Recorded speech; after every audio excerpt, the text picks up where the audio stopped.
Hello friends. तो आज हम सीखेंगे कुछ और शॉर्टकट कीज एक्सेल में।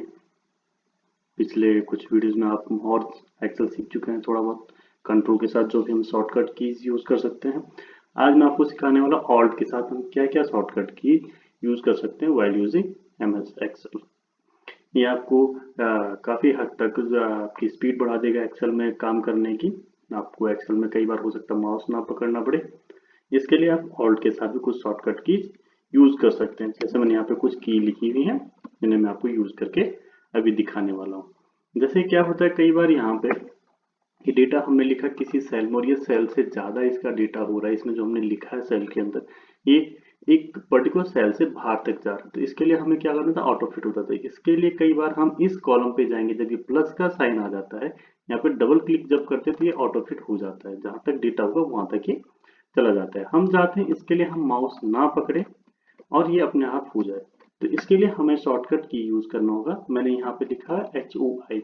तो पहले हम ऑल्ट प्रेस करेंगे, देन HOI प्रेस करेंगे, तो ये अपने आप इसको ऑटो फिट कर देगा। लेकिन उसको करेगा जिस सेल में आपने पॉइंटर रखा हुआ। अगर आपने पूरा कॉलम सेलेक्ट किया हुआ है तो ये कॉलम को ऑटो फिट कर लेगा। आपने रो सेलेक्ट करी है तो रो को करेगा, या फिर पर्टिकुलर सेल में रखा हुआ आपने कर्सर तो पर्टिकुलर सेल को ये ऑटो फिट करने वाला है। जैसे मैं यहाँ पे पर्टिकुलर सेल में रख रहा हूँ तो ऑटो फिट करता हूँ इसको, तो ये सिर्फ इसको ही ऑटो फिट करेगा, जबकि हमें ये भी ऑटो फिट करना है। तो अगर मैं इस पे ऑर्डर रखता हूँ कर्सर को और ऑटो फिट करता हूँ तो ये इसे कर देगा। लेकिन इसके लिए बचने के लिए हमें क्या करना होगा, कई बार हम क्या करेंगे कॉलम को सिलेक्ट करके पूरे कॉलम को एक साथ ऑटो फिट कर लेंगे। इसके लिए शॉर्टकट की है ऑल्ट के साथ HOI, ऑटो फिट। ठीक है। दूसरा की है शॉर्टकट के साथ हमें करना है बॉर्डर। तो बॉर्डर के लिए हमें क्या था, होम पे जाके बॉर्डर करना है। हम चाहते हैं हम शॉर्टकट की यूज करके बॉर्डर करें। तो जिस भी पर्टिकुलर एरिया को, सेल को, कॉलम को, रो को, जिसको भी आपने बॉर्डर करना है उसको हम सेलेक्ट कर लेंगे। जैसे हमने ये डेटा सेलेक्ट किया है, हमें इस पे ऑल बॉर्डर चाहिए तो ऑल्ट के साथ HBA यूज करेंगे तो ये ऑल बॉर्डर कर देगा। वही अगर हमें किसी का बॉर्डर रिमूव करना है, हटाना है, तो ऑल्ट के साथ HBN यूज करके हम बॉर्डर को हटा भी सकते हैं। तो हमें सबसे पहले एरिया सेलेक्ट करना होगा जिस किसी में भी हमें बॉर्डर चाहिए, और उसके बाद हम बॉर्डर के लिए ऑल्ट के साथ HBA, ऑल्ट को प्रेस करके नहीं रखना है आपने, ऑल्ट को प्रेस करके छोड़ देना है। ऑल्ट प्रेस किया, छोड़ दिया, ऑल्ट के बाद HBN प्रेस करेंगे तो बॉर्डर हट जाएगा। और वही एरिया को सेलेक्ट करने के बाद ऑल्ट प्रेस करके आप छोड़ देंगे HBA, कंटिन्यूस एक सीक्वेंस में प्रेस करते चले जाएंगे तो ये बॉर्डर कर देगा।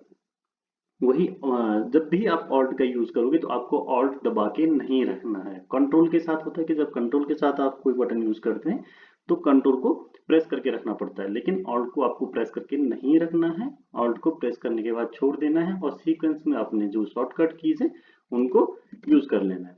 तो हमने अभी सीखा ऑटो फिट करना, सॉरी की स्पेलिंग मिस्टेक और की है, ऑटो फिट। ठीक है।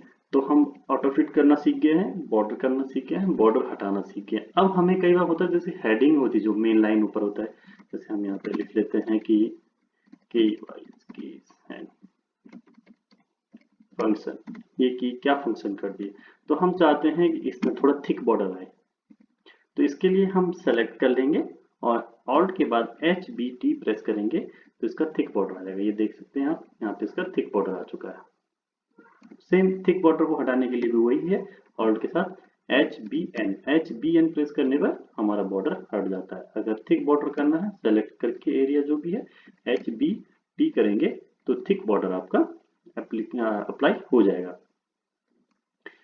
दूसरा, अब हमें बॉर्डर हटाना, बॉर्डर लगाना तो सीख गए हम। अब हम सीखेंगे कि इसके बाद और क्या क्या हम यूज कर सकते हैं। जैसे मर्ज होता है, अनमर्ज होता है। तो कई बार होता क्या है कि हमें ये फंक्शन वाला जो हमने सेल लिखा हुआ है, ये हो सकता है हमें आगे इतना ज्यादा आगे तक चाहिए हो, तो इसको हम मर्ज करना चाहते हैं, मतलब इस सेल को इतना स्ट्रेच करना चाहते हैं लेकिन नीचे वाले सेल वहीं रहे। नहीं तो हम चाहते तो इसको अगर यहाँ तक लाना तो इसको यहाँ तक ऑटो फिट कर लेंगे, यहाँ तक खींच लेंगे इस कॉलम को, ये ऐसे हो जाएगा। लेकिन नहीं, हम चाहते हैं कि नीचे के सेल एज इट इज रहे, ऊपर वाला सेल ही ना ज्यादा बड़ा हो जाए, तो इसको हम मर्ज कर लेंगे। तो सिंपली ऑल्ट के साथ H के बाद डबल प्रेस कर लेंगे 2 बार तो ये मर्ज हो जाएगा। मर्ज हो जाएगा तो ये नीचे के सेल में कोई असर नहीं पड़ने वाला, ये सिर्फ ये वाला सेल आपका स्ट्रेच हो जाएगा, इसको कहते हैं मर्ज करना। सेम इसको अगर मर्ज से हटाना है तो ऑल्ट के साथ एच, एम के बाद यू प्रेस कर देंगे, वहां हमने एम के बाद फिर से अगेन एम प्रेस किया था, यहाँ पे यू प्रेस करेंगे तो ये अनमर्ज हो जाएगा। तो मर्ज करने के लिए ऑल्ट एच एम। दूसरा यहाँ पे एक और शॉर्टकट की आप यूज कर सकते हैं, इसको हमने पहले बॉर्डर किया, यहाँ पे शॉर्टकट जैसे अब यहाँ पे आपने फंक्शन लिखा हुआ और इसको हमने मर्ज किया हुआ, तो हम चाहते हैं जो ये फंक्शन लिखा हुआ ये कोने पे आ रहा है, हम चाहते हैं ये सेंट्रलाइज हो जाए। तो ये सेंटर में लाने के लिए हम, मैंने आपको होम में जाके दिखाया था कि होम में भी आपके पास अलाइन का ऑप्शन आता है, सेंट्रलाइज अलाइन कर सकते हैं, राइट साइड अलाइन कर सकते हैं, बॉटम साइड अलाइन कर सकते हैं, तो हम चाहते हैं सेंट्रलाइज अलाइन हो जाए। तो इसके लिए सेंट्रलाइज अलाइन करने के लिए हमें ऑल्ट के साथ HAC प्रेस करेंगे तो ये सेंटर में आ जाएगा। ठीक है, ऑल्ट के साथ HAC, मैं लास्ट में आपके लिए लिख लेता हूँ HAC, ऑल्ट के साथ HAC प्रेस करेंगे तो ये सेंट्रलाइज अलाइन हो जाएगा। ठीक है, आप यहाँ पे देख चुके हैं। आगे से मर्ज से हटाता हूँ तो ये वापस अपना जहाँ पे था वहां पे चला जाएगा, लेकिन अभी इसमें सेंट्रलाइज अलाइन का फंक्शन मैंने लिखा तो ये फंक्शन सेंटर में लिख के आ रहा है। हम चाहते हैं नीचे के जो भी डेटा हमने लिखा ये भी सेंटर में है, न कि लेफ्ट साइड है। तो HAC प्रेस करेंगे ऑल्ट के बाद तो ये सेंटर में आ जाएगा। वापिस वहीं कर लेंगे।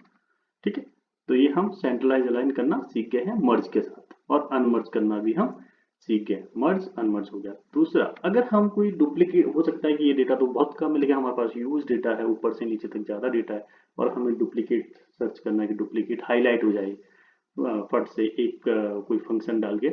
तो हाईलाइट करने के लिए हमें जिस भी एरिया में हमें डुप्लीकेट फाइंड करना है उस एरिया को सिलेक्ट करके हम करेंगे ऑल्ट के बाद HLHD, D edge in duplicate आ जाएगा इसमें, और ये डुप्लीकेट को रेड में आपको दिखाना शुरू कर देगा जो बाय डिफॉल्ट कलर होता है। तो इसमें अभी डुप्लीकेट कोई है नहीं इसलिए नहीं दिखा रहा है। अगर हम यहाँ पे कोई डुप्लीकेट लिखते हैं तो ये रेड दिखाना शुरू कर देगा, क्योंकि हमने यहाँ तक फंक्शन लगा रखा है। देखो मैं ऊपर से कॉपी करके कुछ भी नीचे लिखता हूँ तो ये डुप्लीकेट हाईलाइट कर देगा कि ये 2 बार है, इससे हमें पता चल जाएगा ये 2 बार है। अब एक स्टेप पीछे एक स्टेप आगे Ctrl+Z Ctrl+Y अनडू रिडू करके जा सकते हैं, जो मैं पिछले चैनल आपको वीडियो में भी आपको बता चुका हूँ कि अनडू रिडू का फंक्शन एक्सेल में हो रहा है Ctrl+Z और इन Ctrl+Y। ठीक है, कई बार तक आप लगभग 100 टाइम अपडेटेड वर्जन में, 50 टाइम पुराने वर्जन में एक्सेल में Ctrl+Z एंड Ctrl+Y हो जाता है। ठीक है, तो ये हाईलाइट डुप्लीकेट करने के लिए HLHD, आप चाहें तो स्क्रीनशॉट ले सकते हैं इस डेटा का जो मैंने यहाँ पे लिखा हुआ। मैं आपके लिए थोड़ा बड़ा कर देता हूँ इसको, इसका स्क्रीनशॉट लेके आप इसकी प्रैक्टिस कर सकते हैं और आप भी प्रो बन सकते हैं एक्सेल में। तो HLHD से हम डुप्लीकेट फाइंड कर सकते हैं या डुप्लीकेट को हाईलाइट कर सकते हैं। दूसरा, अगर हम चाहते हैं कई बार की डुप्लीकेट सिर्फ कोई, अब हो सकता है कि बहुत ज्यादा डेटा आपके पास है लेकिन उसमें से पर्टिकुलर टेक्स्ट ही आपको ये हाईलाइट करके दे। अभी तो हमने ये पूरा का पूरा कॉपी किया था नीचे तो इसलिए हाईलाइट कर दिया था, ये डुप्लीकेट है। लेकिन हम ये नहीं चाहते, हम चाहते हैं जहां जहां टेक्स्ट हो वहां वहां ही। अभी हमें पहले एक और चीज देखते हैं कि हमने इसमें एक फंक्शन दिया कि डुप्लीकेट को ये हाईलाइट कर दे, लेकिन ये अब हम बार बार तंग करेगा, हो सकता है आगे हमें नहीं चाहिए। तो ये फंक्शन अगर हमें हटाना है तो अगेन वही ऑल्ट एच एल के बाद सी प्रेस कर देंगे तो सारे रूल इसमें से कैंसिल हो जाएंगे और ये अब हाईलाइट नहीं करने वाला। तो ये आएगा ऑल्ट के साथ एच एल सी से। ठीक है, हाईलाइट कैंसिल कर देंगे तो ये अभी इस पे कोई फंक्शन एप्लीकेबल नहीं है बी कॉलम में। अब मैं आपको दिखाता हूँ कि पर्टिकुलर टेक्स्ट को कैसे हम हाईलाइट कर सकते हैं। ये सेम वही एरिया सेलेक्ट कर लेंगे और के साथ HLHT प्रेस करेंगे। जो भी टेक्स्ट हमें चाहिए उस टेक्स्ट को जो बाय डिफॉल्ट कलर एक्सेल में आता है रेड कलर में ये दिखा देगा। अगर हम कोई और कलर चाहते हैं तो वहां पे ड्रॉप डाउन करके आप कलर चूज कर सकते हैं, आपको ग्रीन येलो कलर का ऑप्शन आता है। ठीक है, या फिर कस्टम फॉर्मेट भी आप कर सकते हैं। फिलहाल हम यहाँ पर हाईलाइट करते हैं कि हमें चाहिए जहां जहां बॉर्डर लिखा हो उसको ये रेड हाईलाइट कर दे। तो आप क्या करेंगे, ऑल्ट के बाद HLHT प्रेस करके एक विंडो खुलेगा, टेक्स्ट द कंटेंट वहां पे आप लिख लेंगे जो भी टेक्स्ट आपको फाइंड करना है पूरे उसमें, उस टेक्स्ट को ये पर्टिकुलर को हाईलाइट करने वाला है। तो आप वहां पे वो टेक्स्ट लिख के एंटर मार देंगे तो जो मैंने अभी बॉर्डर ढूंढा था, जो बॉर्डर जिसमें लिख के आ रखा है उसको उसने हाईलाइट कर दिया। मैंने यहाँ पे बॉर्डर लिखा आपको दिखाने के लिए, तो इसने इसको भी हाईलाइट कर दिया। तो ये क्या करने वाला है, टेक्स्ट से हम पर्टिकुलर टेक्स्ट को भी फाइंड कर सकते हैं। अगेन अगर हम इसमें से सारा रूल हटाना चाहते हैं, जो भी हमने कंडीशन फॉर्मेटिंग लगाई है इसमें, इसको हटाना चाहते हैं, again alt H and L के बाद सी प्रेस कर देंगे, एंटर मार देंगे, तो सारे रूल्स क्लियर हो जाएंगे इसमें से।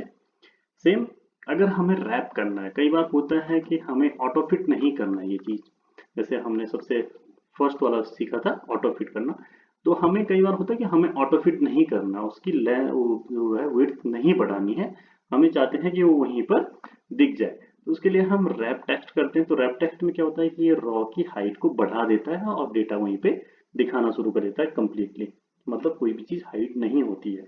तो इसके लिए हम कंट्रोल एच डब्ल्यू प्रेस करेंगे, सॉरी ऑल्ट के बाद एच डब्ल्यू प्रेस करेंगे, तो ये रैप कर देगा। और सेम अगेन अगर हम अनरैप करना चाहते हैं तो एच डब्ल्यू प्रेस करके फिर से इसे जैसा था वैसा कर सकते हैं। तो ये था ऑल्ट के बाद एच एंड डब्ल्यू। मैंने आपको जैसे बताया, ऑल्ट को प्रेस करके नहीं रखना है, ऑल्ट प्रेस करके छोड़ देना है, उसके बाद कंटिन्यू आपका जो शॉर्टकट की है सीक्वेंस में प्रेस करते चले जाइए, ये ऐसा करता रहेगा। ठीक है, कंट्रोल एच डब्ल्यू से रैप करने वाला है। और दूसरा जो पिछले वीडियो में मैंने आपको सीखा था, कंट्रोल के साथ बोल्ड करना, इटैलिक करना, अंडरलाइन करना, तो ये आप ऑल्ट के साथ भी कर सकते हैं। ऑल्ट के साथ एच के बाद आप 1 दबाएंगे तो ये बोल्ड कर देगा, ऑल्ट के साथ एच के बाद अगर आप 2 प्रेस करेंगे तो इटैलिक कर देगा, ऑल्ट के साथ एच के बाद 3 प्रेस करेंगे तो ये अंडरलाइन कर देगा। इसके अलावा मैंने आपको बताया ऑल्ट एच ए सी से, एच ए सी से आपका रूल कैंसिल हो जाएगा, ऑल्ट एच एल सी से आपके रूल जो कंडीशनल फॉर्मेटिंग के लगे हैं वो वाले रूल्स कैंसिल हो जाएंगे। ठीक है दोस्तों, आप इसका रिवीजन कीजिए, आप इसका स्क्रीनशॉट लेके अपना प्रैक्टिस करिए और सीखते रहिए। आगे और वीडियो आएंगे उनको देखते रहिए। पिछले वीडियोस देखने के लिए भी आप जा सकते हैं, डिस्क्रिप्शन में आपको मैं लिंक भी दे दूंगा। Thank you for watching.